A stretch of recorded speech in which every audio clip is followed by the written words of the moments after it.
Hey everyone, welcome to Midnight Mystic Stories. I noticed a lot of you who are watching and enjoying the content aren't subscribed yet. If you love spine-chilling stories, creepy encounters, and unexplained mysteries, make sure to subscribe and turn on the notification bell. It really helps the channel grow and helps us keep bringing more of the content you love. And be sure to comment below where you are tuning in from. Thank you and enjoy the video. It's funny how life throws you curveballs when you least expect it. I had just gotten out of a long-term relationship, the kind where you envision a future filled with white picket fences and golden retrievers, only to realize you and your partner are fundamentally incompatible. The breakup was messy, emotional, and left me feeling like a deflated balloon animal. I swore off dating for a while, focusing instead on rebuilding my life and rediscovering who I was as an individual. I spent my weekends hiking, reading, and binge-watching documentaries about obscure historical events. It was surprisingly therapeutic. But eventually, the loneliness crept in. I missed having someone to share my life with, someone to laugh with over silly jokes, someone to hold close on cold nights. So, after much internal debate, I decided to dip my toes back into the dating pool. I downloaded a few apps, swiped left and right with a mix of trepidation and hope, and tried to keep an open mind. That's how I met Jason. His profile was appealing. He was tall, handsome, with a charming smile and a bio that highlighted his love for travel, art, and volunteering at animal shelters. He seemed like the perfect package, adventurous, cultured, and compassionate. We matched almost instantly, and the conversation flowed easily. We talked about our favorite books, our travel dreams, and our shared passion for rescuing animals. He seemed genuinely interested in getting to know me, and I found myself drawn to his intelligence and wit. After a week of chatting online, we decided to meet for coffee. I was excited but also nervous. First dates were always a gamble, a delicate dance of trying to impress while also being authentic. I picked out a cute outfit, spent way too long agonizing over my hair, and arrived at the coffee shop a few minutes early. Jason was already there, waiting at a table near the window. He looked even more handsome in person. We greeted each other with warm smiles and settled into our conversation. The date started off great. We talked for hours about everything and nothing, laughing and sharing stories. He was attentive, engaging, and seemed genuinely interested in everything I had to say. He even complimented my outfit and my choice of coffee, a seemingly insignificant detail, but it made me feel seen. But as the date went on, I started noticing some subtle red flags. He had a tendency to interrupt me mid-sentence, often steering the conversation back to himself. He also made a few slightly condescending remarks about my job, implying that it wasn't as intellectually stimulating as his own. I brushed it off as nerves or perhaps a difference in opinion, but a tiny seed of doubt began to sprout in my mind. Then came the story about his ex-girlfriend. He launched into a lengthy diatribe about how she was crazy and clingy, painting her as the villain in their relationship. I listened politely, but alarm bells were ringing in my head. It's never a good sign when someone spends an entire date bashing their ex. It suggests a lack of self-awareness and an unwillingness to take responsibility for their own actions. Despite these red flags, I found myself wanting to give him the benefit of the doubt. He was undeniably charming, and I was still riding the high of finally connecting with someone after a long dry spell. So, when he suggested we grab dinner later that week, I hesitantly agreed. The second date was worse. He picked me up in his car, a sleek sports car that seemed a bit excessive. He spent the entire drive talking about how much money he made and the exclusive clubs he belonged to. It felt like he was trying to impress me with his wealth and status, which was a major turnoff. The restaurant he chose was equally ostentatious, a fancy steakhouse with exorbitant prices. I felt uncomfortable and out of place. He ordered for me without asking my preferences, assuming I would want the most expensive item on the menu. I tried to politely decline, but he insisted, saying I deserved the best. Throughout dinner, his behavior became increasingly erratic. He was overly touchy, constantly putting his hand on my arm or trying to hold my hand across the table. He also started making inappropriate jokes and comments, pushing the boundaries of what I considered acceptable. I tried to steer the conversation back to safer topics, but he seemed determined to make me feel uncomfortable. The final straw came when he started talking about his unique views on relationships. He said he believed in open relationships and that monogamy was an outdated concept. He then proceeded to suggest that we should explore the possibility of having a friends with benefits arrangement. I was stunned. I had made it clear from the beginning that I was looking for a serious relationship, not a casual fling. I politely but firmly told him that I wasn't interested in his proposal and that I didn't think we were a good match. He didn't take it well. He became angry and defensive, accusing me of being close-minded and judgmental. He said I was missing out on a liberating experience and that I would regret my decision. The date ended abruptly, with him dropping me off at my apartment without a word. I was shaken and disgusted. I couldn't believe I had wasted my time on someone so arrogant, disrespectful, and completely out of touch with reality. I vowed to never see him again. But the story doesn't end there. A few weeks later, I started receiving strange phone calls and text messages. The calls were silent, and the texts were cryptic and unsettling. They were clearly from Jason, but he never explicitly identified himself. The messages became increasingly threatening, hinting that he was watching me and knew my every move. I tried to ignore them, hoping he would eventually get bored and leave me alone. But the harassment persisted, escalating to the point where I felt genuinely afraid. One night, I was walking home from work when I noticed someone following me. I tried to ignore it, but the feeling of being watched grew stronger with each step. I quickened my pace, but the person behind me did the same. I finally turned around, and there he was, Jason. He was standing in the shadows, his eyes glinting in the darkness. He didn't say anything, just stared at me with a sinister smile. I panicked and ran, not stopping until I reached the safety of my apartment. I immediately called the police and reported the incident. They took my statement and promised to investigate, but they said there wasn't much they could do without concrete evidence. I felt helpless and vulnerable. I knew I had to take matters into my own hands. I installed security cameras in my apartment, changed my phone number, and started carrying pepper spray. I also confided in my friends and family, who offered their support and helped me feel less alone. The harassment continued for several weeks, but it eventually subsided. Jason seemed to have lost interest, or perhaps he had found a new target. I never saw him again, but the experience left a lasting impact on me. It taught me the importance of trusting my gut. Those subtle red flags I had ignored on the first date were warning signs that I should have heeded. I had allowed myself to be blinded by his charm and good looks, overlooking the fact that he was a deeply flawed and potentially dangerous individual. From that day forward, I vowed to never ignore my intuition again. I learned to pay attention to the subtle cues that people give off, the little inconsistencies in their stories, the uncomfortable feelings they evoke. I learned to trust my instincts, even when they contradicted my desires. Dating is a risky endeavor, a game of chance where you never know what you're going to get. But by listening to your gut, you can minimize the risks and protect yourself from potential harm. It's not always easy, but it's always worth it, because your safety and well-being are worth more than any potential relationship. And sometimes, the best relationship is the one you avoid. Okay, so, this actually happened to me a few months ago, and honestly, I'm still trying to unpack it. I mean, I thought I was pretty good at reading people, you know? Been through my share of dating disasters, seen all the red flags waving. But this was a whole other level of weird, and it just crept up on me so slowly that I didn't realize how deep I was until it was way too late. It started pretty normally, I guess.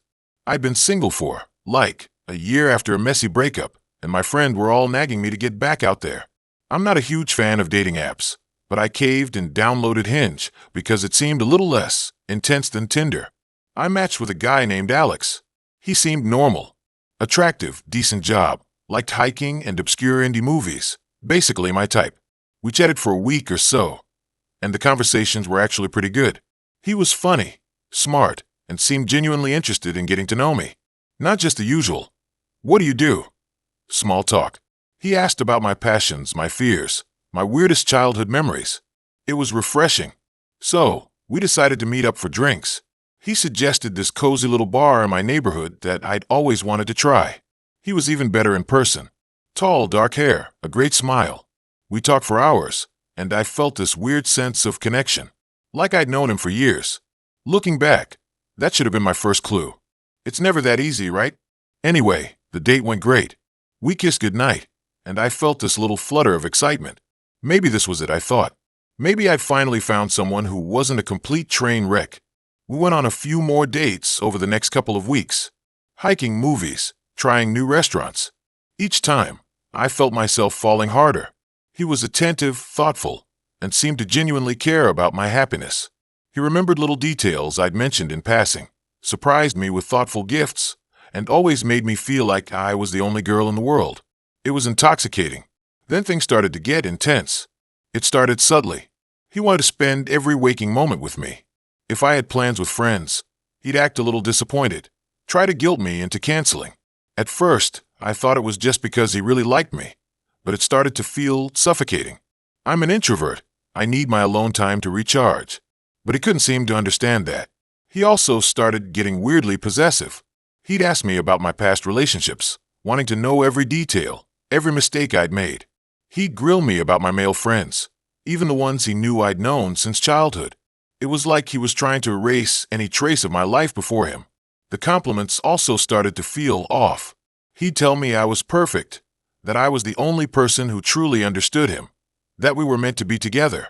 It was flattering at first, but then it started to feel like pressure, like I had to live up to this impossible ideal he'd created in his head.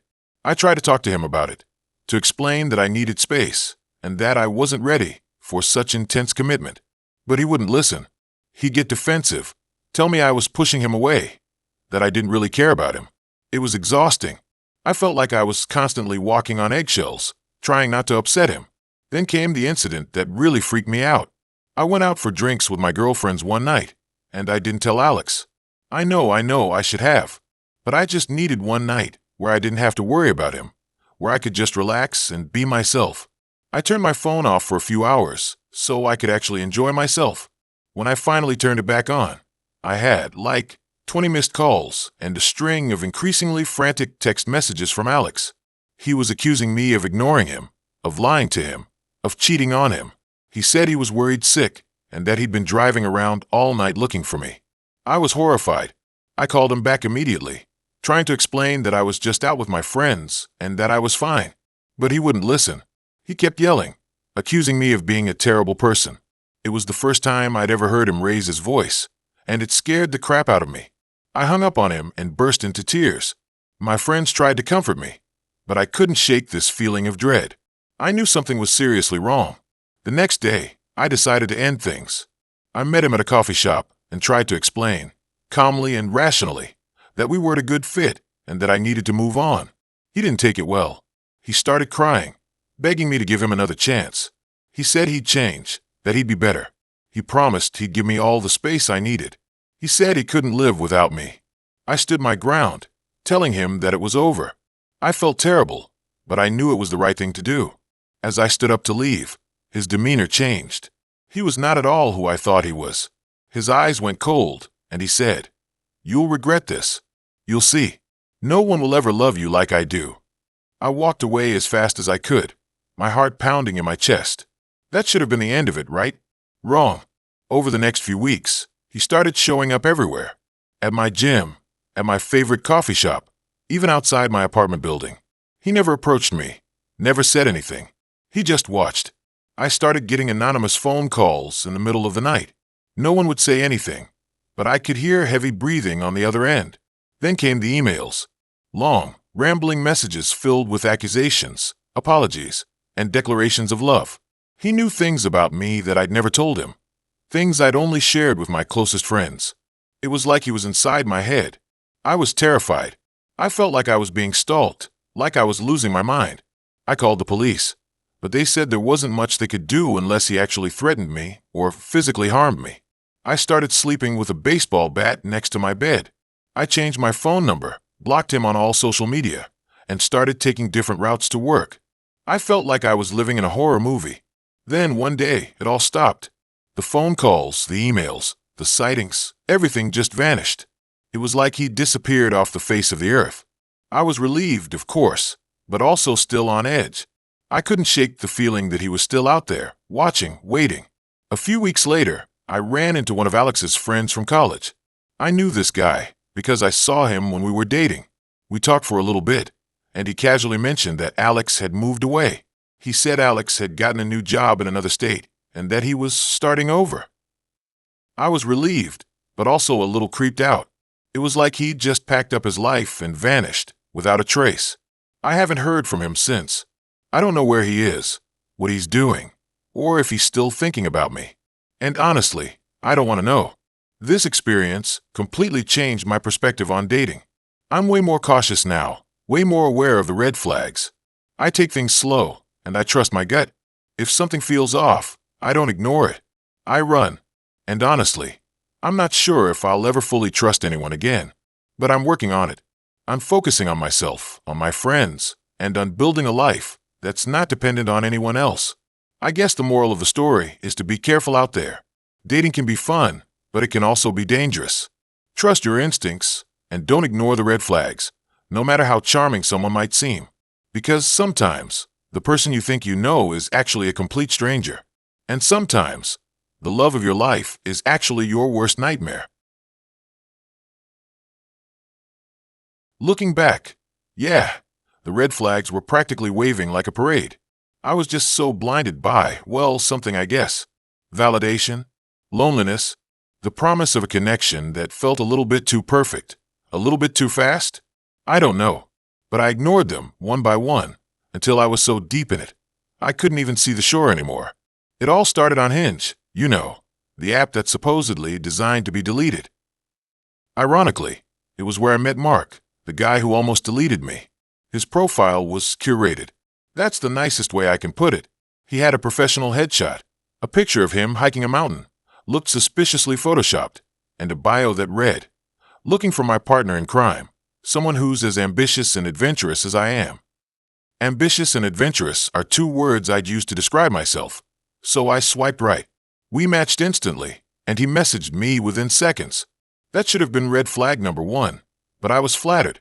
He started with a compliment about my smile, generic, but effective, and then launched into a series of increasingly personal questions.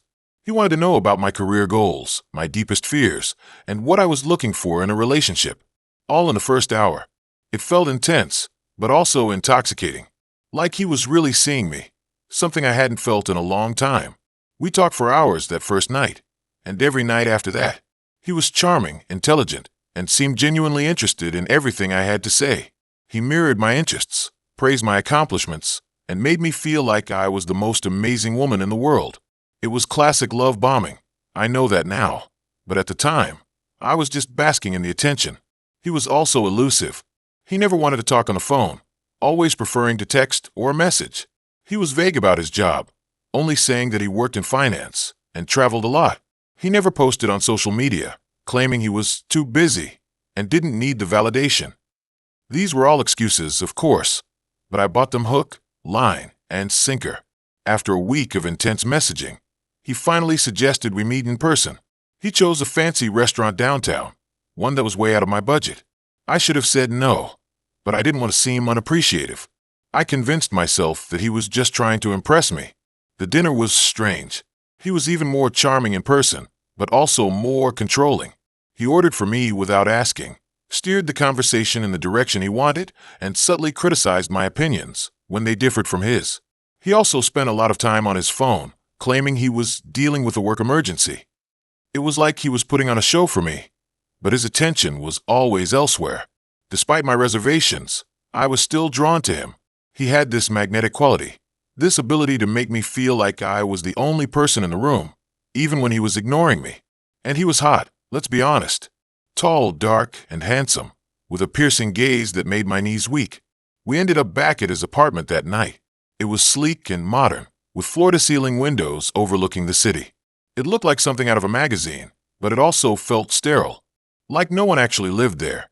He didn't have any personal touches, no photos, no books, just expensive furniture and minimalist art. The sex was intense. He was dominant and demanding, and I found myself surrendering to his control in a way I never had before. It was exhilarating and terrifying at the same time. Afterwards, he barely spoke to me. He just rolled over and went to sleep, leaving me feeling empty and used. I should have left then, but I didn't. I stayed. And that's when things really started to unravel. He started isolating me from my friends and family.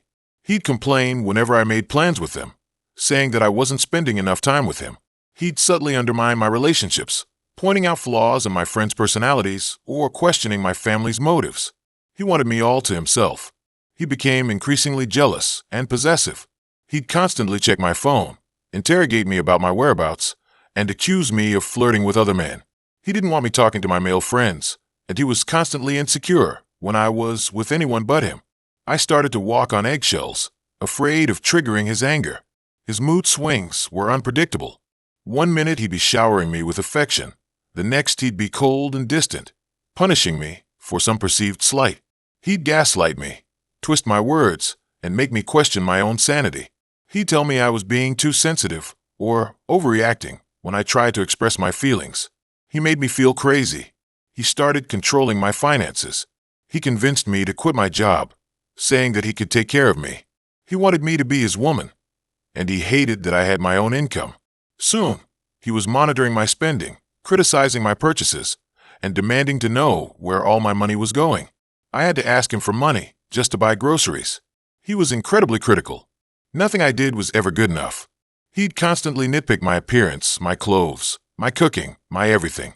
He made me feel unattractive, unintelligent, and worthless. The verbal abuse escalated to emotional manipulation.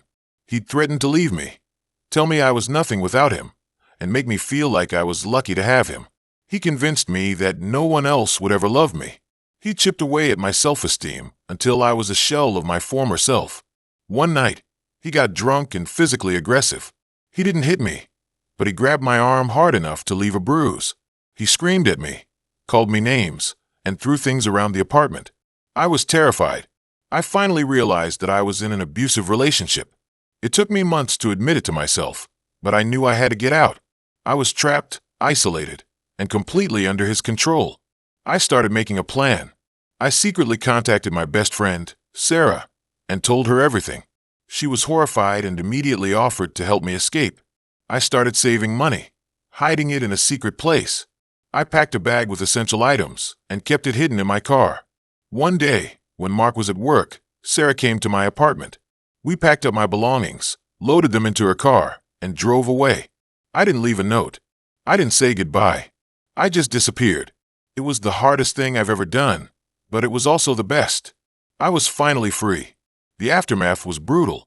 Mark bombarded me with calls and texts, begging me to come back. He threatened me, stalked me, and tried to manipulate me into returning to him. I had to get a restraining order to keep him away. It took me a long time to heal. I went to therapy, joined a support group for survivors of domestic violence, and reconnected with my friends and family. I slowly started to rebuild my life, piece by piece. I'm still not fully recovered. I have trust issues, anxiety, and nightmares. But I'm stronger now. I know my worth. I know what I deserve. And I'll never let anyone treat me like that again. Looking back, the red flags were obvious. The love bombing, the isolation, the jealousy, the control, the criticism, the mood swings, the threats, the aggression. I ignored them all, blinded by something I can't quite explain. But I learned my lesson. Now I trust my instincts. I set boundaries. I prioritize my own well-being. And I never, ever ignore the red flags. Because sometimes, the person who seems too good to be true is exactly that. And the cost of ignoring the warning signs can be your life. Dating is hard, but the signs are there for a reason. Trust yourself. I'm not usually one to spill my guts online, but this needs to be out there. Maybe as a warning, maybe just to get it off my chest. I've been pretty unlucky in love, you know. The kind of girl who always seems to attract the weirdos, the commitment phobes, the guys who are totally over their ex, but still cry during rom-coms. So, after a particularly brutal breakup involving a guy who claimed he was a time traveler, I wish I was kidding. My friends convinced me to try online dating again. It'll be different this time, they said. There are filters, algorithms. You'll find your soulmate. Famous last words, right? I signed up for Perfect Match, this dating site that claimed to be super scientific and match you based on personality, values, and, I don't know, astrological alignment or something. I filled out the lengthy questionnaire, uploaded a few flattering, but not too flattering photos, and braced myself for the onslaught of awkward messages. Surprisingly, it wasn't that bad at first. There were a few duds, of course. The guy who sent me a shirtless pic within the first 5 minutes. The one who quoted Nietzsche nonstop. But then there was him. Liam. His profile was actually pretty normal. He was tall, dark-haired, with these intense green eyes that seemed to stare right through the screen. He said he was a writer, loved hiking, and was looking for someone real and genuine. Ugh, I know, it sounds cliché, but it worked on me. We started chatting, and he was surprisingly witty and engaging. He asked thoughtful questions, actually listened to my answers, and even made me laugh. We had a lot in common. We both loved classic literature, indie music, and hated reality TV. It felt easy. Almost too easy. After a week of chatting online, we decided to meet for coffee. I was nervous, of course, but also cautiously optimistic. He looked exactly like his pictures, maybe even better in person. He was charming, intelligent, and genuinely seemed interested in getting to know me. We talked for hours, and I found myself completely lost in the conversation. It felt like I'd known him forever. We went on a few more dates after that. Hiking, museums, cozy dinners at small restaurants. Each time, I felt myself falling harder. He was everything I thought I wanted, kind, intelligent, and genuinely seemed to care about me.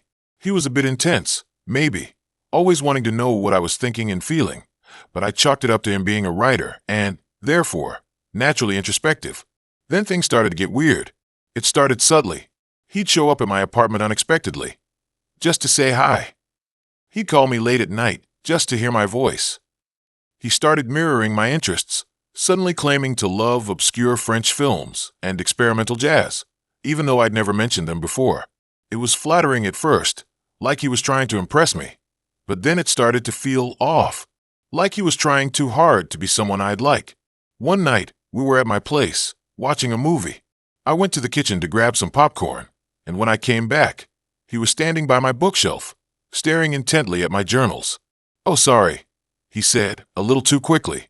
"I was just curious about what you write." I brushed it off, but it made me uncomfortable. My journals are private, filled with all my insecurities and anxieties. The thought of him reading them made my skin crawl. After that, the little things started piling up. He knew things about me that I hadn't told him, details about my childhood, conversations I'd had with my friends. I started to feel like I was being watched, like I was living in a surveillance state. I confronted him about it, but he denied everything. He said I was being paranoid, that I was letting my past relationship trauma cloud my judgment. He was so convincing, so sincere, that I almost believed him. Almost. Then came the real red flag. A big one. One Saturday, I went out to lunch with my friend Sarah. I hadn't seen her in weeks, and we were catching up on everything. I told her about Liam, about how great he was, but also about the weird things that had been happening. Sarah listened patiently, then her expression changed. That's really strange," she said, hesitantly, "because I think I went on a date with him, or someone who sounds exactly like him." I stared at her in disbelief. What are you talking about?" She explained that she'd met a guy on a different dating app, a guy named David. He was also a writer, loved hiking, and had intense green eyes. They'd gone on one date, but she'd felt uneasy around him and never saw him again. He told me his name was David. "Are you sure it's the same guy?" I asked, my heart pounding in my chest. Sarah pulled out her phone and showed me a picture of him. It was Liam. I felt like the floor had dropped out from under me. Everything suddenly clicked into place. The mirroring, the unexpected visits, the knowing things he shouldn't have known. He wasn't just intense, he was something else. I went home and immediately started digging. I searched his name online, but nothing came up. No social media profiles, no published articles, no trace of him ever existing. It was like he was a ghost. Then I remembered something he'd mentioned on our first date. He'd said he was working on a novel, a psychological thriller about a woman who was being stalked. I felt a wave of nausea wash over me. Was this all a game to him? Was I just research for his twisted novel? I decided to confront him one last time. I texted him, asking him to come over. He arrived within minutes, looking concerned. "What's wrong?" he asked, his eyes wide with fake concern. "Who are you?" I demanded, my voice shaking. "What's your real name?" He tried to deny it at first, but I wouldn't let him. I told him about Sarah, about the picture, about the fact that he didn't exist online. He finally cracked. "Okay, fine," he said, his voice suddenly cold and calculating. "My name is not Liam. Or David. It's complicated." He went on to explain that he had multiple identities, that he created different personas to attract different women. He said he was fascinated by human behavior, by the way people fall in love, by the way they react to fear. He said he wasn't trying to hurt me, that he just wanted to understand me. I was beyond terrified. I told him to leave, that I never wanted to see him again. He didn't argue. He just smiled, a chilling, unsettling smile, and walked out the door. I immediately changed my locks, blocked his number, and reported him to the dating site. But I knew that wasn't enough. I felt like he was still watching me, like he could be anywhere anytime. I started seeing a therapist who helped me process the trauma and develop coping mechanisms. I stopped using dating apps altogether. I'm still incredibly cautious about who I let into my life. I still don't know who he really was or what his intentions were. Maybe he was just a delusional writer, or maybe he was something far more sinister. All I know is that he shattered my trust and left me with a deep-seated fear of intimacy. The worst part is, I don't think I'll ever truly be over it. Even now, years later, I still have nightmares about him, about his intense green eyes and his chilling smile. I still look over my shoulder when I walk alone at night. So, yeah, that's my dating app horror story. A cautionary tale about the dangers of online dating and the importance of trusting your gut. If something feels off, it probably is. Don't ignore the red flags. Don't let yourself be manipulated. And for God's sake, don't date anyone who claims to be a writer working on a psychological thriller. I'm still single, by the way.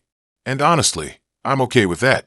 I'd rather be alone than risk ending up in another twisted game. Dating apps.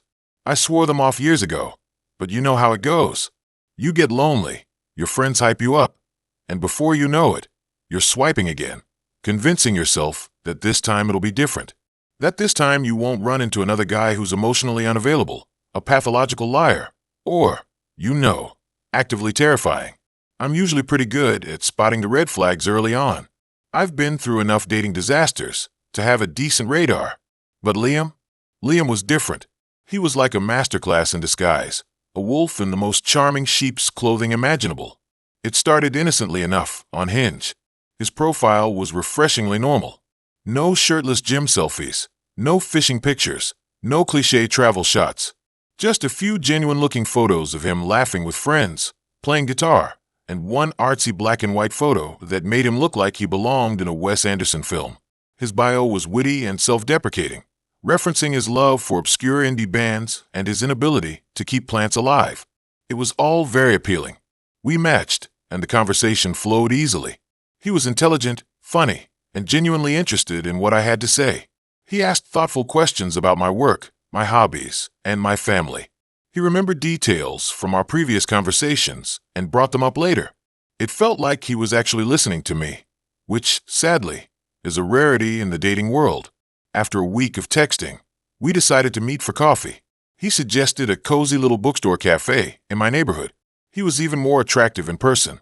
Tall, with kind eyes, a disarming smile, and a genuine warmth that made me feel instantly comfortable. We talked for hours, about everything and nothing. About our shared love for books, our mutual dislike of reality TV, and our dreams for the future. The date was perfect, almost too perfect, but I ignored that little voice in the back of my head that was whispering warnings. I was too caught up in the moment, too eager to believe that I had finally found someone special. The next few weeks were a whirlwind. We went on dates almost every night. Museums, concerts, picnics in the park. He was always attentive, thoughtful, and romantic.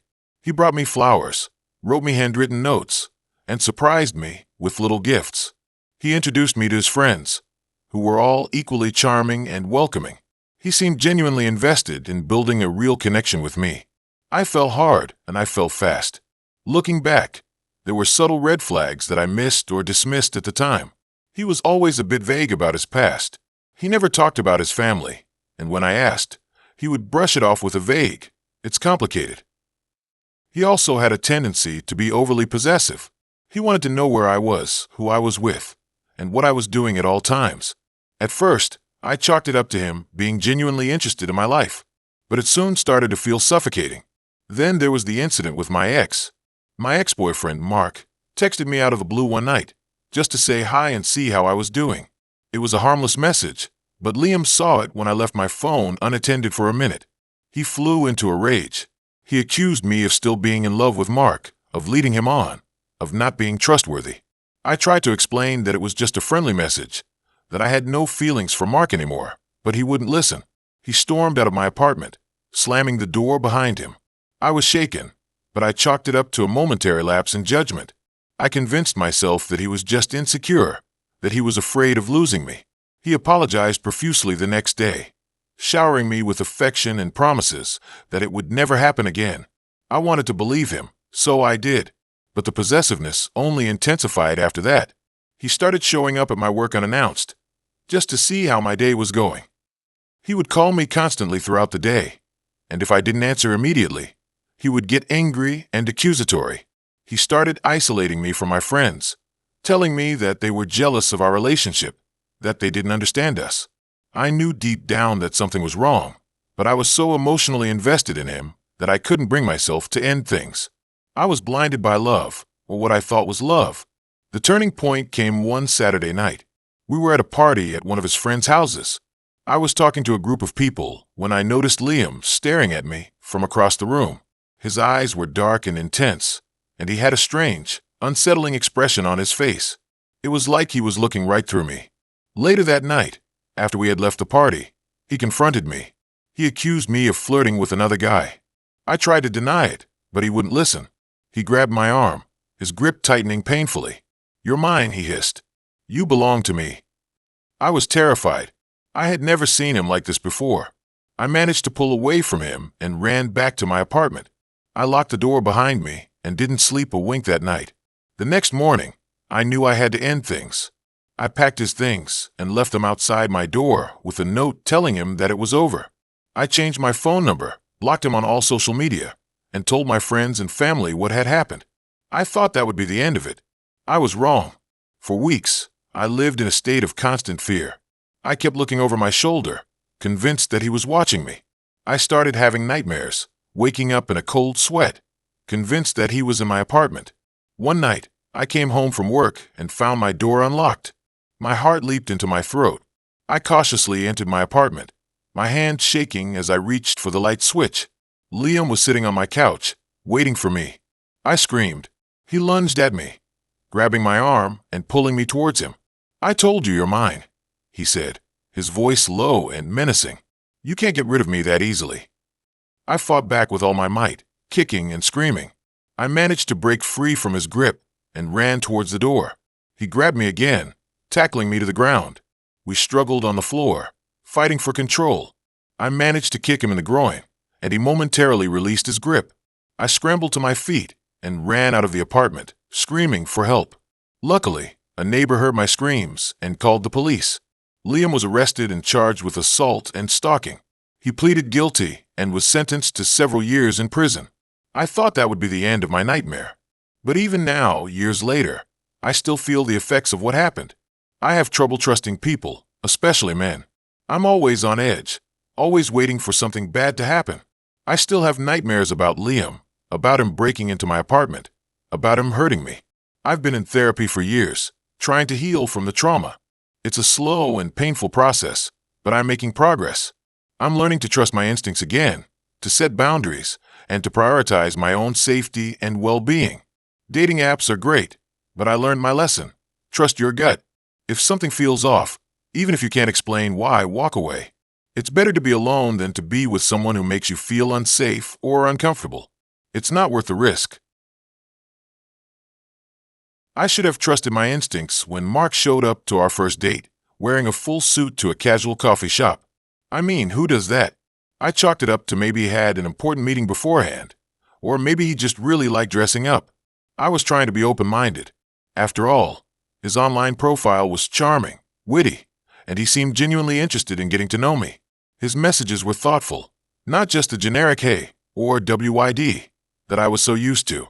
We had matched on Bumble, and I usually try to keep my expectations low with online dating.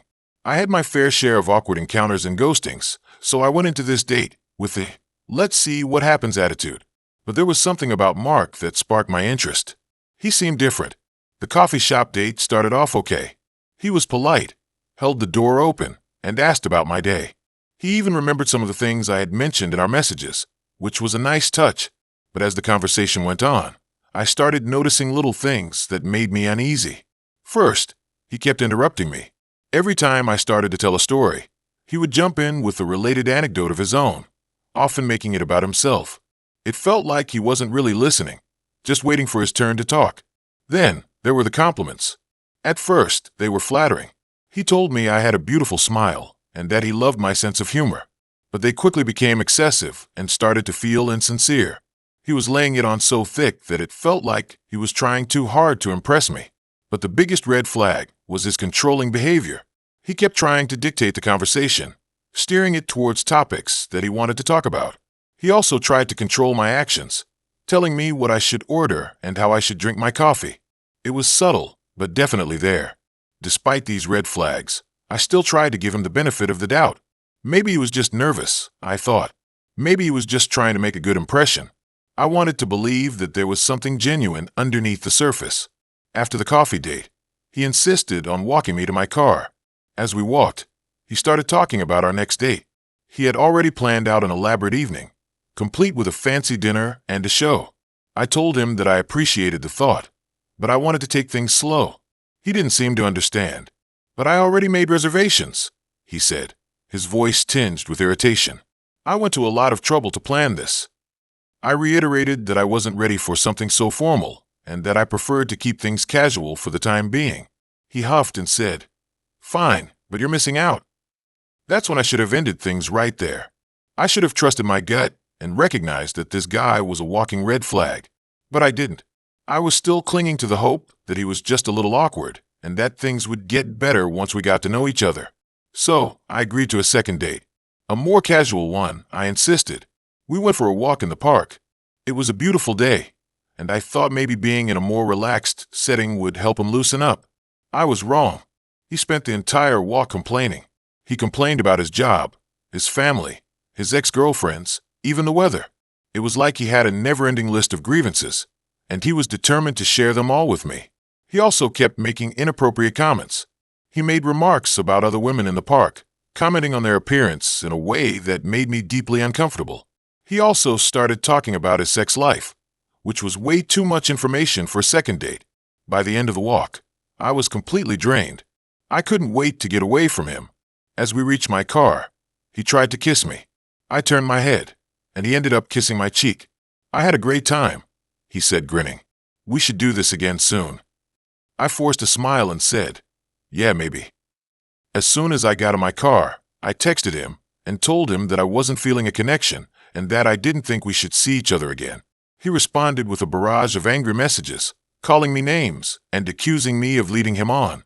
I blocked his number and tried to forget about the whole thing. But it wasn't over. A few days later, I started receiving anonymous text messages. They were creepy and unsettling, filled with vague threats and insults. I didn't know who was sending them, but I had a strong suspicion it was Mark. I changed my number, but the messages continued.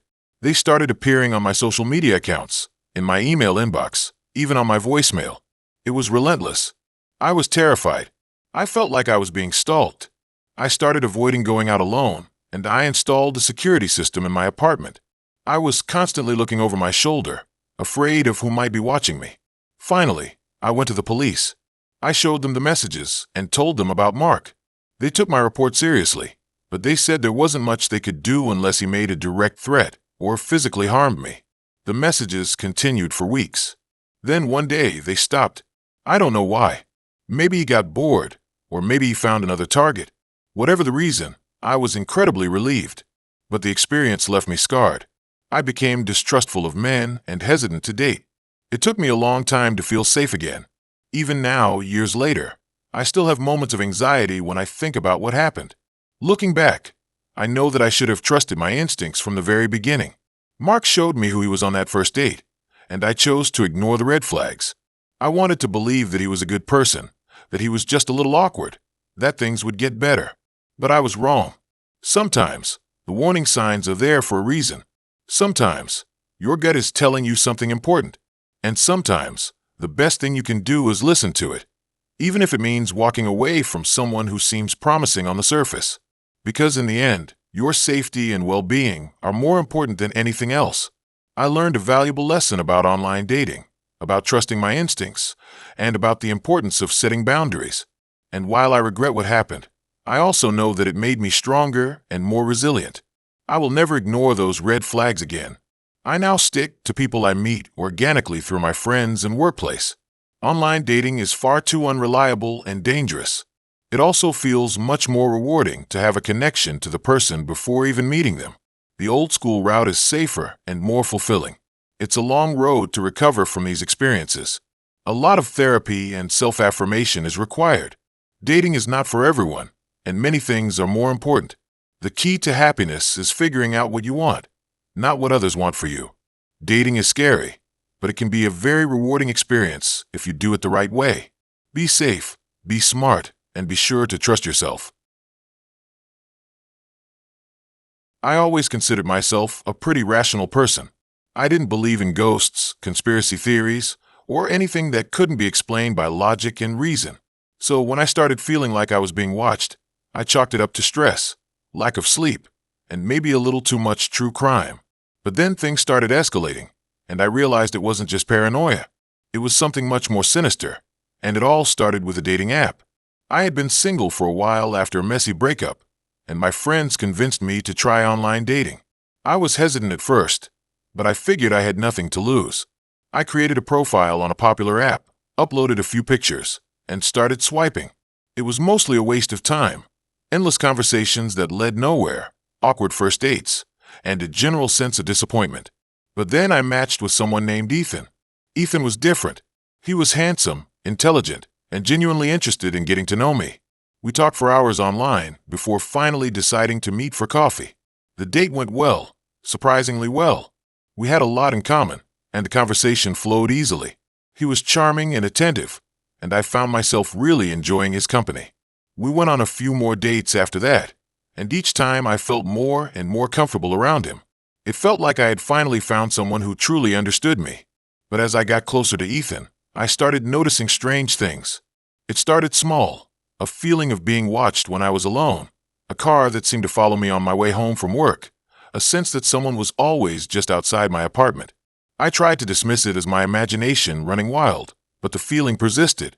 One evening, I was walking home from a late shift at the library when I noticed a man standing across the street. He was tall and lanky, wearing a dark hoodie that obscured his face. He just stood there, motionless, staring directly at me. I quickened my pace, my heart pounding in my chest. When I reached my apartment building, I glanced back, but he was gone. I told Ethan about the incident the next day, but he brushed it off, saying I was probably just being paranoid. He said the city could be a scary place at night, and I was probably just overreacting. I wanted to believe him, but I couldn't shake the feeling that something was wrong. The incidents continued.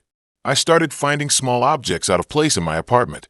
A book moved from the shelf, a picture frame turned upside down, a drawer slightly ajar. I checked all the locks and windows, but everything seemed secure. I even considered installing a security system, but I didn't want to seem crazy. One afternoon, I received a package in the mail. It was a small, unmarked box. I didn't recognize the return address, and I couldn't remember ordering anything. Hesitantly, I opened the box. Inside, there was a single photograph. It was a picture of me, taken through my living room window. I was sitting on the couch, reading a book, completely unaware that I was being watched.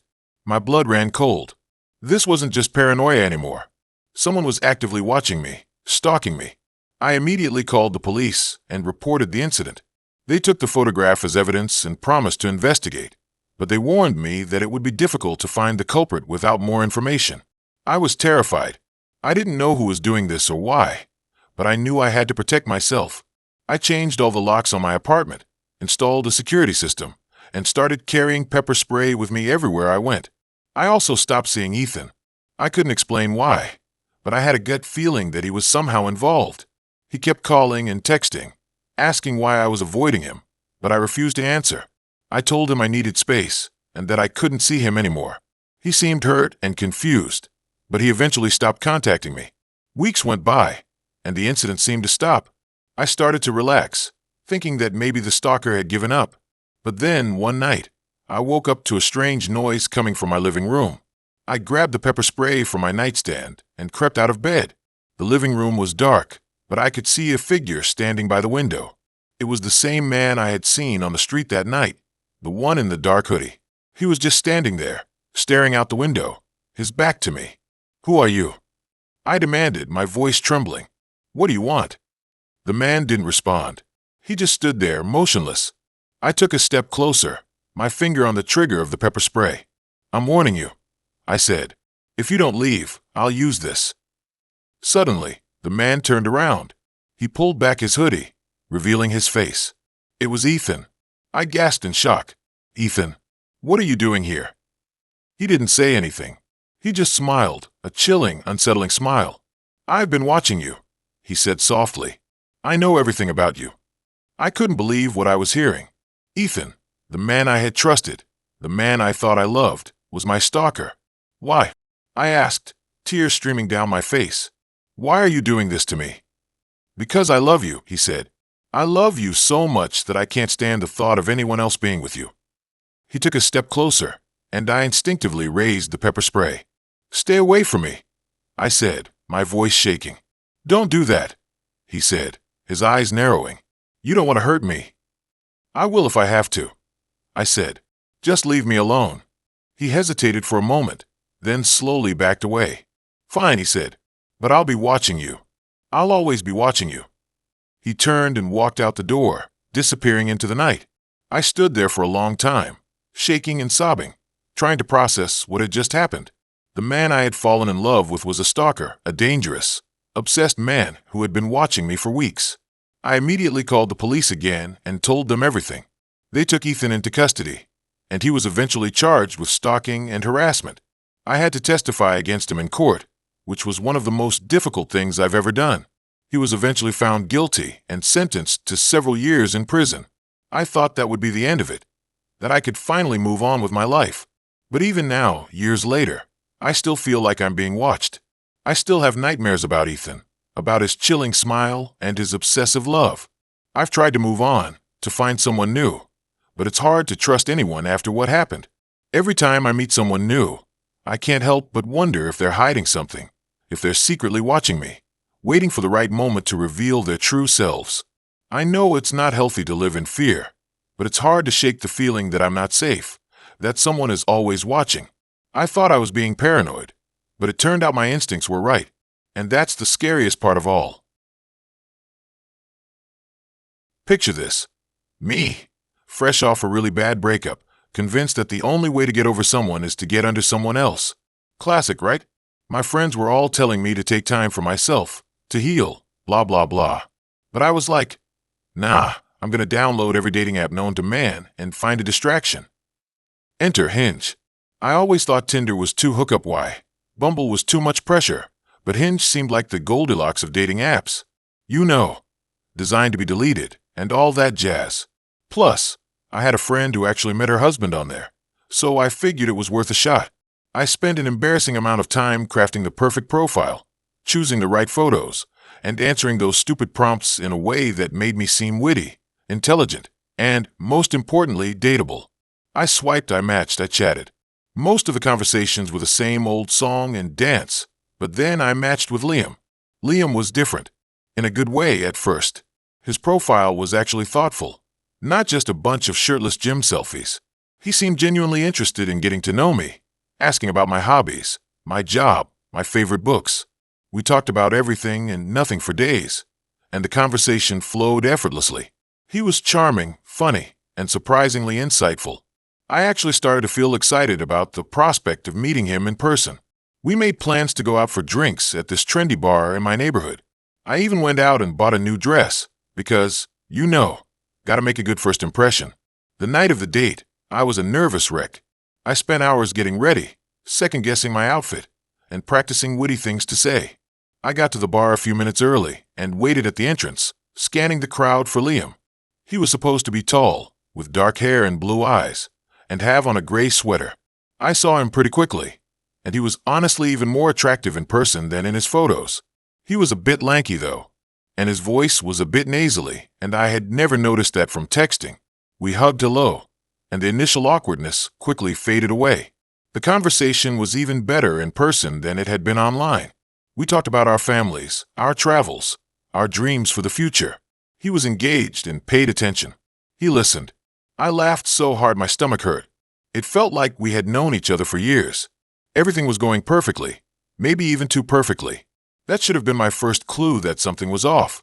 After a couple of hours, we decided to grab some dinner at a nearby pizza place. As we were walking, Liam started acting a little weird. He kept looking over his shoulder, like he was expecting someone to jump out at us. He got a strange call and said it was his mom. We got to the pizza place and sat down at a table. I asked how his mom was doing. He looked a little flustered and stuttered. "Oh, she's fine, you know, just mom stuff." I brushed it off, but something felt off. As we were eating, Liam started asking me some really personal questions. Like, really personal. He wanted to know about my past relationships, my insecurities, my deepest fears. At first, I didn't think much of it. I thought he was trying to be vulnerable and connect with me on a deeper level. But the questions kept getting more and more intense, bordering on intrusive. He asked if I had problems with trust. I told him I was a pretty trusting person. We kept eating, and he kept pressing me for what my biggest regret was. This date was taking a turn. I was eating pizza in silence. After a few minutes, I felt like I wanted to vomit if I didn't say something. I told him I wasn't comfortable talking about such personal things on a first date. He got defensive, saying that he was just trying to get to know the real me. I shrugged him off and said he wouldn't like the real me anyway. It was a joke, but I was serious. Things went downhill from there. Liam started acting increasingly erratic. He kept fidgeting in his seat, glancing around the restaurant, and whispering to himself. His eyes would get super wide, and he would be staring off into space. I asked him if he was okay, and he said he was just a little tired. But I didn't buy it. Something was seriously wrong. I excused myself to go to the bathroom, and when I came back, Liam was gone. The waiter said he was looking panicked, and said he had to leave suddenly. I was completely dumbfounded. He didn't say goodbye, didn't offer an explanation, just vanished into thin air. I paid the bill and walked home, feeling confused, disappointed, and a little bit scared. I tried to call him, but his phone went straight to voicemail. I texted him, but he didn't respond. I thought I was getting ghosted, but something felt different, like something bad had happened. The next day, I decided to do some digging. I started by searching Liam's name on Google, hoping to find some answers. The first few results were just social media profiles, nothing out of the ordinary. But then I stumbled upon an article about a missing person. The article described a young man with dark hair and blue eyes who had disappeared a few weeks earlier. The man's name, Liam. I clicked on the article, and my heart dropped. The photo was unmistakably him. It was the same Liam I had gone on a date with, the same Liam who had vanished without a trace. I felt like I was going to throw up. I called the police, told them everything that happened. I told them about our date, about his strange behavior, about the missing person article. The police were skeptical, but they agreed to look into it. Days turned into weeks, and the police investigation dragged on. They interviewed me multiple times, asking me every detail about our date, trying to piece together what might have happened to Liam. They checked his apartment, his phone records, his social media accounts, but they found nothing. He had simply disappeared, as if he had never existed. The police were honest with me. The case was strange, and they were not sure if he was in danger or if he had just run away. As I did more research, I uncovered a chilling truth about Liam. It turned out that he had a history of mental illness. He had been diagnosed with schizophrenia a few years earlier and had been struggling with his medication. He would sometimes hallucinate or would get anxiety and feel he was in danger. I felt a mix of emotions: sadness for Liam and his family, relief that I had gotten out of that situation unharmed, and a deep sense of unease, knowing that I had spent an evening with someone who was so deeply troubled. I started to wonder what he thought about me. I wanted to know why he vanished. I wanted to know if he was okay. I never got the answers to these questions. To this day, Liam is still missing. His case remains unsolved, a mystery that haunts me to this day. I often wonder what happened to him, if he's still out there somewhere, struggling with his demons. I still use dating apps, but I am much more cautious, much more aware of the risks involved. Dating can be scary or dangerous, but I'm still hopeful that one day I'll find someone who's not a missing person with a history of mental illness. I have no intentions on deleting Hinge anytime soon. All right, buckle up, because this isn't your typical bad date story. This one, it's different. It sticks with you, you know? Makes you question your judgment, your safety, the whole damn dating game. It starts like any other terrible but forgettable dating app story. But trust me, it gets dark. I was fresh out of a really bad breakup, the kind where you question everything you thought you knew about a person. My friends were all pushing me to get back out there, saying I needed to prove to myself that not all guys were like him. So, reluctantly, I reactivated my Bumble account. I swiped through the usual suspects: gym selfies, fish photos, guys holding puppies. The last one always gets me, damn it. And then I saw Liam. He was different, not in a conventionally attractive way, but in a way that made you want to know more. His pictures weren't staged or filtered. One was a candid shot of him laughing, another showed him hiking in some remote-looking forest, and the last was a close-up of his hands, calloused and weathered, like he actually worked with them. His bio was short and cryptic, lost in the right direction. Intrigued, I swiped right. We matched almost immediately, and the conversation, it was intense from the get-go. He wasn't into small talk. He wanted to know my deepest fears, my biggest regrets, what made me feel truly alive. It was intoxicating, especially after the emotionally stunted relationship I'd just escaped. He seemed to see me, you know, really see me, beyond the surface-level stuff. After a few days of this, he suggested we meet. He didn't suggest a bar or a coffee shop. He suggested a hike. In the woods. Alarm bells started ringing, but I ignored them. I was craving adventure, and he seemed to offer it in spades. Plus, I figured, a hike in broad daylight couldn't be that dangerous, right? Famous last words. We met at the trailhead. He was taller than I expected, with piercing blue eyes and a quiet intensity that made me a little nervous. He wore a worn leather jacket and carried a hiking backpack that looked like it had seen a lot of miles. We started walking, and the conversation flowed easily. We talked about everything and nothing, the kind of effortless banter that makes you feel like you've known someone forever. As we ventured deeper into the woods, though, the atmosphere started to change. The trees grew taller, the sunlight filtered through the canopy in dappled patterns, and the sounds of the city faded away. It was beautiful, but also isolating. Liam seemed to sense my unease. He stopped and turned to me, his eyes searching mine. "Don't worry," he said, his voice low and soothing. "I know these woods like the back of my hand. Nothing can hurt you here." I wanted to believe him, but a shiver ran down my spine. We continued hiking, following a narrow, winding trail that led deeper and deeper into the wilderness. After what felt like hours, we reached a clearing. In the center of the clearing was an old, abandoned cabin. It looked like something out of a horror movie, with broken windows, rotting wood, and a general air of decay. "What is this place?" I asked, my voice barely a whisper. "My sanctuary," Liam replied, a strange glint in his eyes. "A place to escape the noise and chaos of the world."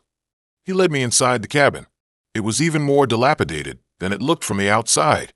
The air was thick with the smell of mold and dust, and the floorboards creaked ominously with every step. There was a single, rickety table in the center of the room, and a fireplace filled with ashes in the corner. "Make yourself comfortable," Liam said, gesturing towards the table. "I'm going to start a fire." I didn't want to get comfortable. I wanted to get the hell out of there, but I was too afraid to say anything. I sat down at the table, my eyes darting around the room, searching for an escape route. Liam busied himself with the fireplace, gathering wood and kindling. After a few minutes, he had a small fire going. The flames cast eerie shadows on the walls, making the cabin seem even more sinister. He turned to me, his face illuminated by the firelight.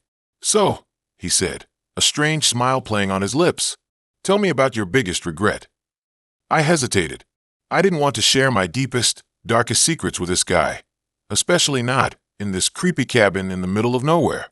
But something in his eyes told me that I didn't have a choice. So I started talking.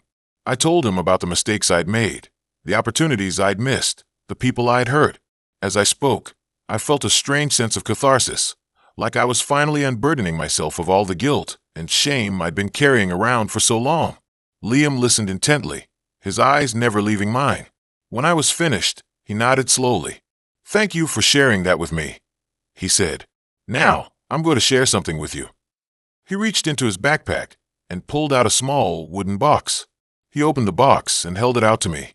Inside was a collection of teeth. Human teeth. I gasped, my hand flying to my mouth. What are those? I stammered. Souvenirs, Liam replied, his voice chillingly calm, from the people who have shared their regrets with me. I stared at him in horror, my mind racing. This wasn't just a bad date. This was something much, much worse. I realized that I was in serious danger. I had to get out of there. I have to go, I said, standing up from the table. I'm not feeling well. I'm afraid I can't let you do that, Liam said, his smile vanishing. You know too much. He stood up and blocked my path to the door. I was trapped. I looked around the cabin, desperately searching for something, anything, that I could use as a weapon. My eyes landed on the fireplace poker. Without thinking, I grabbed it and swung it at Liam. He dodged the blow, grabbed my wrist, and twisted it behind my back. I screamed in pain. He wrestled the poker away from me and threw it across the room. I was defenseless. Please, I begged, tears streaming down my face. Don't hurt me. I won't tell anyone. I promise. It's too late for promises, Liam said, his voice cold and unwavering. You made a mistake coming here. Now you have to pay the price. He dragged me towards a back room. I fought him with all my might, but he was too strong. He shoved me into the room.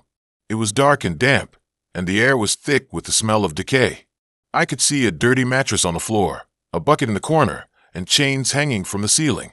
This was his torture chamber. He slammed the door shut and locked it. I was trapped. I spent what felt like an eternity in that room, huddled on the mattress, crying and praying for a miracle. I don't know how long I was in there. Time had no meaning. I was sure he was going to kill me. Then I heard sirens. Distant at first, then louder and louder. Liam must have heard them too, because I heard him running around upstairs, slamming doors, and then nothing. The sirens grew deafening. Then the door burst open, and 2 police officers stormed into the room. They pulled me out of the cabin and into the fresh air. I was blinded by the flashing lights of the police cars. They wrapped me in a blanket and took me to the hospital. I was safe. Liam was never found. They searched the woods for weeks, but he had vanished without a trace. They said he was a suspect in several missing persons cases, all women who had gone on dates and never returned. They think he had been doing this for years, luring women into the woods and killing them. I don't date anymore. I can't. The thought of trusting someone again, of letting someone get close to me, it's too much. I still have nightmares about the cabin, about the teeth, about Liam's cold, dead eyes. I'm in therapy, trying to piece my life back together. But some things you just can't forget. Some experiences change you forever. So, yeah, that's my dating horror story. It's not a funny one. It's not a lighthearted one. It's a story about the darkness that can lurk beneath the surface, about the dangers of trusting strangers, and about the importance of listening to your gut, even when it's screaming at you to ignore it. Stay safe out there. You never know who you're really swiping right on. I hate being right, especially when being right translates to narrowly escaping a situation that now lives permanently in the highlight reel of my nightmares. I should have listened to Sarah. I should have listened to my gut. I should have just stayed home with a bottle of wine and a true crime documentary. But no, I was feeling optimistic, a rare and fleeting emotion that, apparently, serves as a beacon for all things terrible. It all started, innocently enough, on Hinge. His profile was normal. Maybe that was the first red flag. In the sea of shirtless gym selfies and guys holding dead fish, normal should have screamed, proceed with extreme caution. But I was tired of the dating app circus, and Mark seemed nice. His pictures were of him hiking, at a concert, volunteering at an animal shelter. His bio was witty, self-deprecating, and didn't mention the gym once. We matched, we chatted, and the conversation flowed easily. He was a writer, I was a graphic designer. We both liked old movies and craft beer. It felt promising. Too promising, maybe. We decided to meet for coffee. A simple, low-pressure coffee date at a local cafe. A place I knew well. A place with plenty of witnesses. I even told Sarah where I was going and checked in with her before I left. Just a quick coffee, I texted.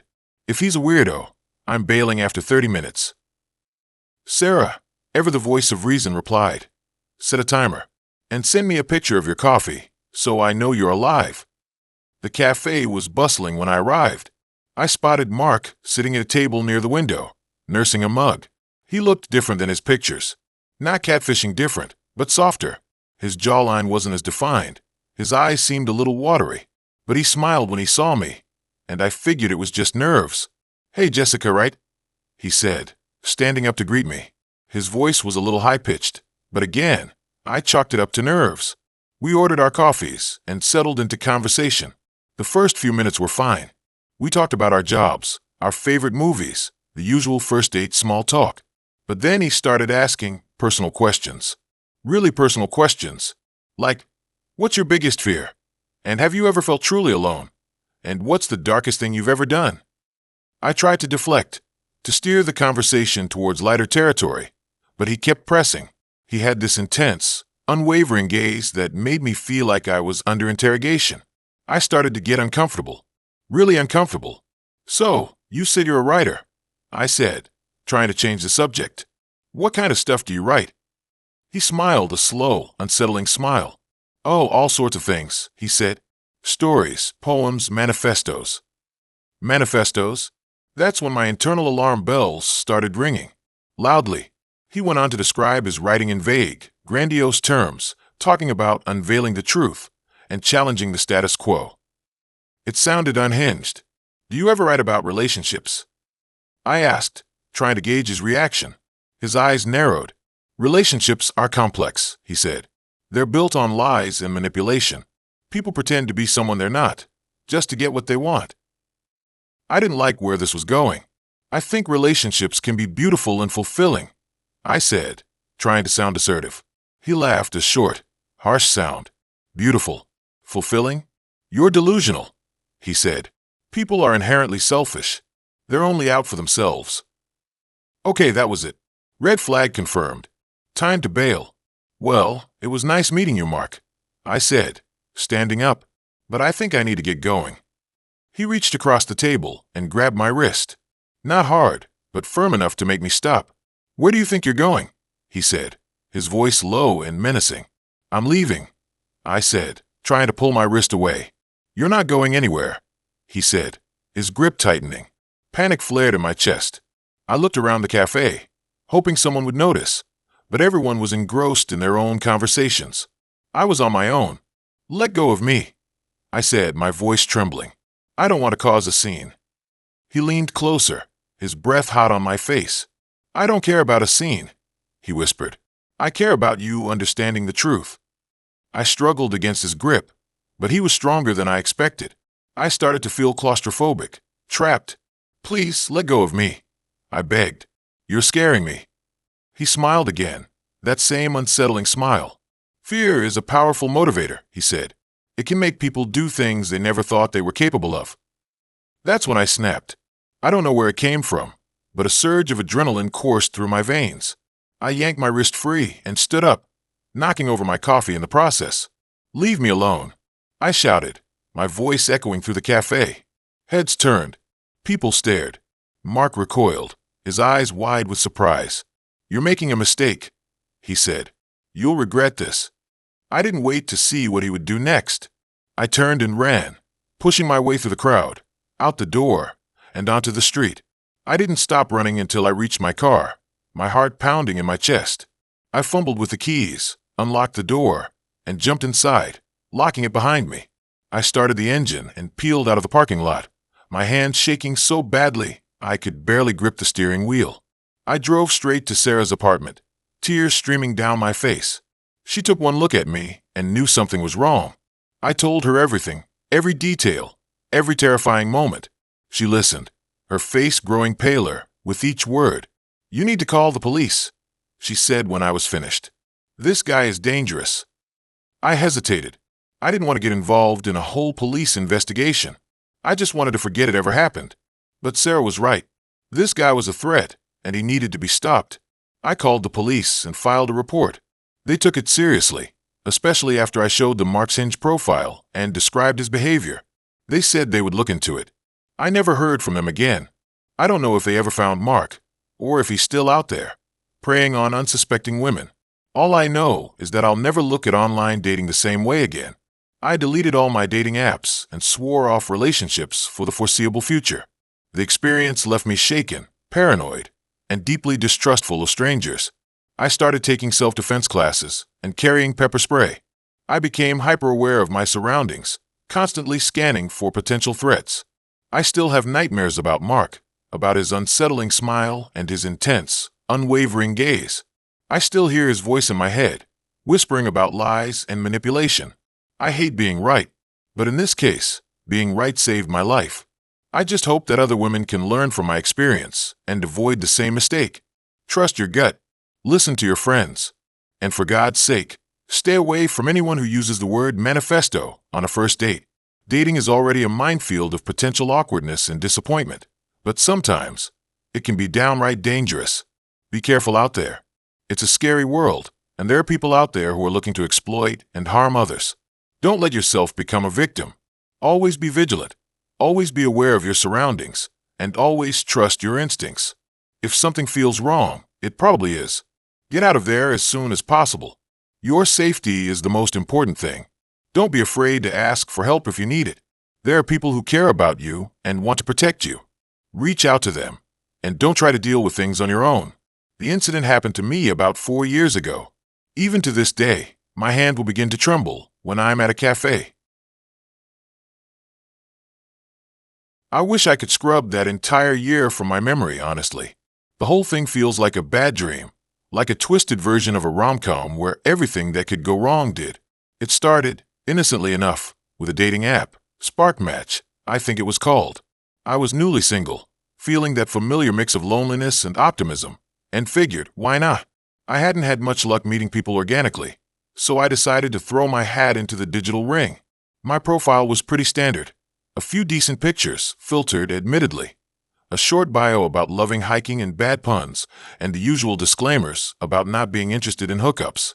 I swiped through a bunch of faces, mostly dudes holding fish or posing with their cars, until I stumbled upon Liam. Liam was different. His profile was minimalist, just a couple of candid shots of him looking thoughtful in coffee shops, and a bio that simply said, "Looking for someone to share quiet moments with." No boasts, no cliches, just a sense of quiet intelligence that drew me in. We matched, and I messaged him first. The conversations were easy, surprisingly so. We talked about books, movies, music, and our shared love of obscure documentaries. He was witty and articulate, and he actually seemed interested in what I had to say. We messaged back and forth for a couple of weeks, and I started to feel that little flutter of excitement, the one that makes you think, maybe this could be something. We decided to meet for coffee at a small cafe near my apartment. I was nervous, of course, but also excited. Liam was even more attractive in person. He had this dark, brooding intensity about him, like he was carrying some deep secret, but also a gentle smile that could melt glaciers. The coffee date went well, maybe too well. We talked for hours, lost in our own little world, ignoring the other patrons and the barista who kept giving us pointed glances. He walked me home, and we stood on my doorstep for what felt like an eternity, just talking. Finally, he leaned in and kissed me. It was perfect, soft, lingering, and full of promise. I invited him in, and we spent the night talking, laughing, and getting to know each other better. It felt like we had known each other for years. That was the beginning of our whirlwind romance. We were inseparable. We went on hikes, explored new restaurants, and spent countless nights curled up on my couch, watching movies and talking about everything and nothing. He was everything I thought I wanted. Intelligent, kind, funny, and incredibly attractive. I fell hard and fast. Looking back, there were red flags. Little things that I brushed aside because I was so caught up in the romance. He was secretive about his past, always deflecting questions about his family and his previous relationships. He was also possessive, not in an overtly controlling way, but in a subtle, unsettling manner. He always wanted to know where I was, who I was with, and what I was doing. At the time, I thought it was sweet, a sign that he cared. Then there was the incident with my friend Sarah. Sarah and I had been friends since kindergarten, and she was fiercely protective of me. When I told her about Liam, she was skeptical. She said he seemed too good to be true, too perfect. She wanted to meet him, to get a read on him. We arranged a dinner at a local restaurant. The evening started off fine, but things quickly went downhill. Liam was charming to Sarah at first, but as the night wore on, he became increasingly dismissive and condescending. He interrupted her, belittled her opinions, and generally made her feel uncomfortable. After dinner, Sarah pulled me aside and told me she had a bad feeling about Liam. She said he was manipulative and controlling, and that I needed to be careful. I dismissed her concerns, accusing her of being jealous and insecure. We had a huge fight, and I stormed off, leaving her standing on the sidewalk. I didn't speak to Sarah for weeks after that. I was so blinded by my feelings for Liam that I couldn't see past my own infatuation. He had effectively driven a wedge between me and my best friend. Things started to unravel after that. The small red flags became bigger, more glaring. His possessiveness intensified. He started showing up at my apartment unannounced, demanding to know where I had been. He would call me constantly, checking up on me. He even started going through my phone when I wasn't looking. One night, I came home from work to find him waiting for me in my apartment. He was sitting in the dark, staring out the window. He didn't say anything when I walked in, just turned and looked at me with those intense, brooding eyes. "Where were you?" he asked, his voice low and menacing. "I was at work," I said, confused. "Where else would I be?" "Don't lie to me," he said, standing up and walking towards me. "I know you were with him." "With who?" I asked, my heart pounding in my chest. "Don't play dumb," he said, grabbing my arm. "I saw you. You were with that guy from the coffee shop." I had gone to the coffee shop during my lunch break, but I hadn't been with anyone. I had just grabbed a coffee and read a book. But Liam wasn't listening. He was convinced that I was cheating on him. He started yelling at me, accusing me of all sorts of things. He called me names, insulted me, and generally made me feel like the worst person in the world. I tried to reason with him, to explain that he was wrong, but he wouldn't listen. The argument escalated, and he started to get physical. He pushed me against the wall, grabbed my hair, and screamed in my face. I was terrified. I had never seen him like this before. I managed to break free and run to the door. I fumbled with the lock, my hand shaking, and finally managed to open it. I ran out of the apartment and down the stairs, not stopping until I was out on the street. I ran to Sarah's apartment, sobbing and shaking. She took me in, comforted me, and listened to everything I had to say. She didn't say, "I told you so." She just held me and told me that everything was going to be okay. I stayed with Sarah for a few days, too afraid to go back to my own apartment. We went to the police, and I filed a restraining order against Liam. The police took my statement, but they said there wasn't much they could do without any physical evidence of abuse. I went back to my apartment with a police escort to collect my belongings. Liam wasn't there, but the apartment was a mess. He had trashed the place, breaking furniture, ripping up pictures, and writing hateful messages on the walls. It was clear that he had been consumed by rage. I moved out of my apartment and into a new place, one that Liam wouldn't be able to find.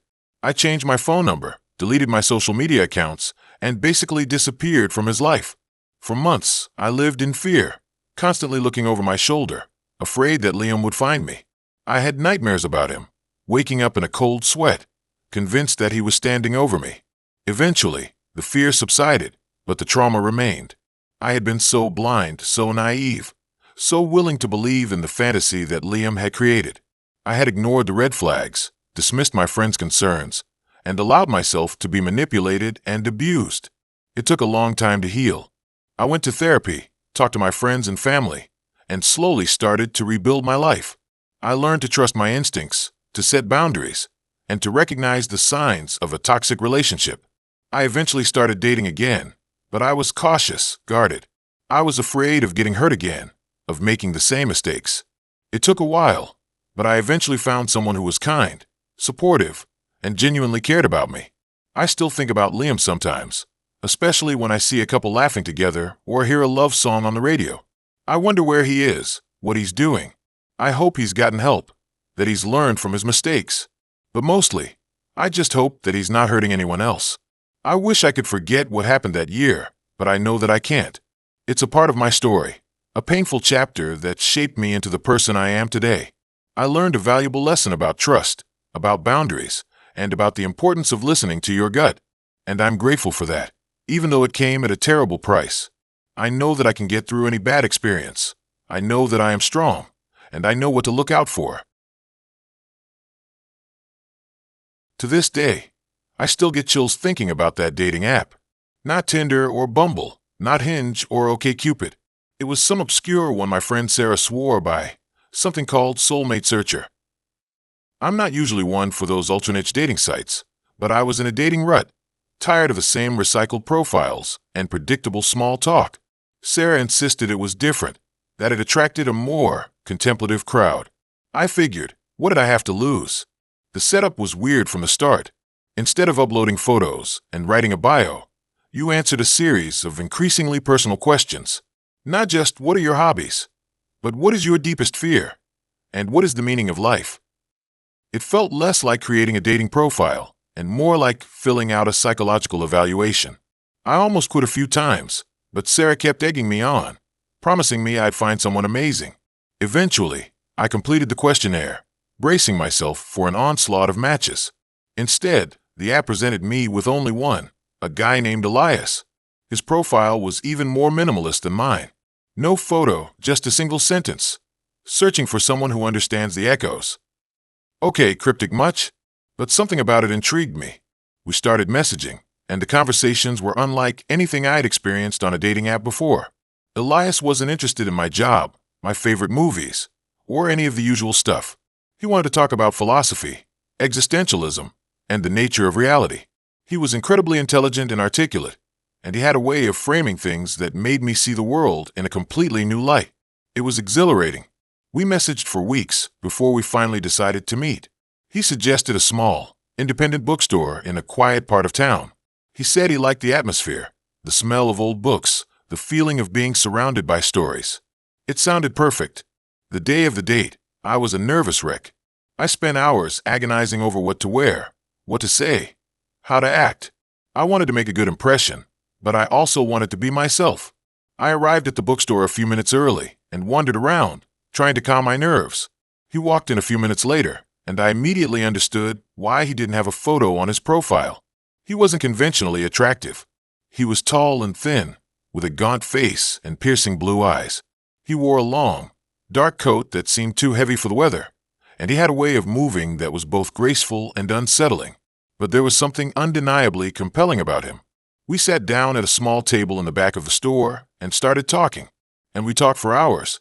About books, about ideas, about everything and nothing. He was even more engaging in person than he was online. He listened intently to everything I said, and he had a way of making me feel like I was the most important person in the world. As the evening wore on, the conversation took a darker turn. He started talking about his past, about a traumatic event that had changed his life forever. He didn't go into details, but he hinted at something terrible, something that had left him deeply scarred. He said he felt like he was living in a different reality than everyone else, like he was seeing things that no one else could see. I tried to be sympathetic, but I couldn't help feeling a little uneasy. He was intense, almost too intense, but I was also drawn to him, to his vulnerability, to his sense of pain. I wanted to help him, to understand him. We left the bookstore late that night, and he walked me back to my car. As we stood there saying goodbye, he took my hand and looked me in the eyes. I feel like I've known you my whole life, he said, like we're connected on a deeper level. I didn't know what to say. I felt a connection too, but I was also scared. I wasn't sure if I was ready for the kind of intensity he was offering. I mumbled something about having a good time and promised to call him. Over the next few weeks, Elias and I became inseparable. We spent every day together, talking, exploring, and sharing our deepest secrets. He introduced me to new books, new music, new ways of thinking. He made me feel alive in a way I never had before. But there was also something unsettling about our relationship. He was possessive, almost obsessive. He wanted to know where I was at all times, who I was talking to, what I was thinking.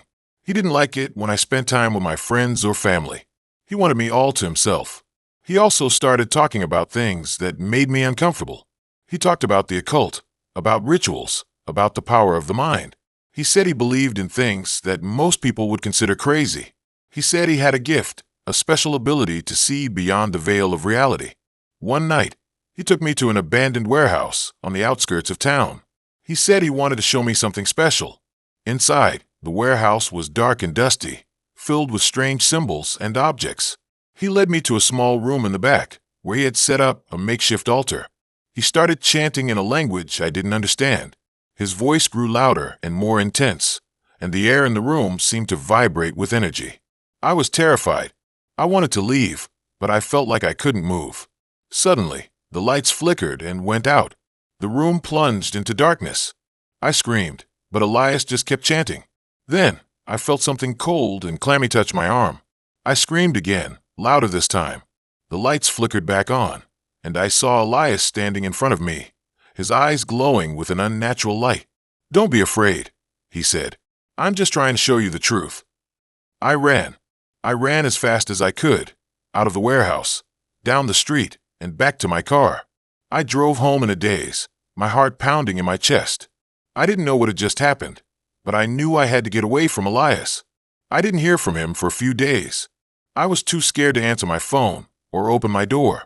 I stayed inside, hiding, waiting for him to come for me. Then one night, I woke up to a scratching sound coming from my window. I peeked through the curtains and saw Elias standing outside, staring up at me. He was smiling. I ran to the other room and called the police. They arrived a few minutes later and arrested Elias. He didn't resist. He just smiled and said, "She'll understand eventually." After that, things started to get really weird. I learned that Elias had a history of mental illness and had been in and out of psychiatric hospitals for years. He had been diagnosed with schizophrenia and believed he was in contact with supernatural forces. The police investigated his apartment and found a treasure trove of occult paraphernalia, books on witchcraft, tarot cards, Ouija boards, and various strange artifacts. They also found a collection of photos of me, taken without my knowledge. But the most disturbing thing they found was a journal filled with his writings. In it, he described his plan to initiate me into his cult, to make me his soulmate, in the truest sense of the word. He believed that together, we could unlock the secrets of the universe. I was horrified. I couldn't believe I had been so blind, so naive. I had fallen for a madman, a dangerous and delusional individual who wanted to control my life. The trial was a media circus. Elias pleaded not guilty by reason of insanity, and the jury eventually sided with him. He was sent back to a psychiatric hospital, where he remains to this day. I tried to move on with my life, but it wasn't easy. I was traumatized by what had happened, and I struggled with anxiety and paranoia. I had nightmares about Elias, about the warehouse, about the chanting. I stopped dating altogether. I couldn't trust anyone. I felt like everyone was hiding something, like I was constantly being watched. I became a recluse, afraid to leave my apartment. Eventually, I started seeing a therapist who helped me to process my trauma and to regain a sense of normalcy. It was a long and difficult journey, but I eventually started to heal. But even now, years later, I still get chills thinking about Elias, about the dating app, about the bookstore, about the abandoned warehouse, about how easily I could have become a victim, a statistic. I learned a valuable lesson from that experience, that you can never truly know someone, no matter how well you think you do, that there are dangerous people out there, hiding in plain sight, waiting to take advantage of your vulnerability, and that sometimes the most terrifying monsters are the ones who claim to be searching for their soulmates. To this day, I'm still cautious, not sure if I'll ever fully trust dating apps again. I'm happy to be single now.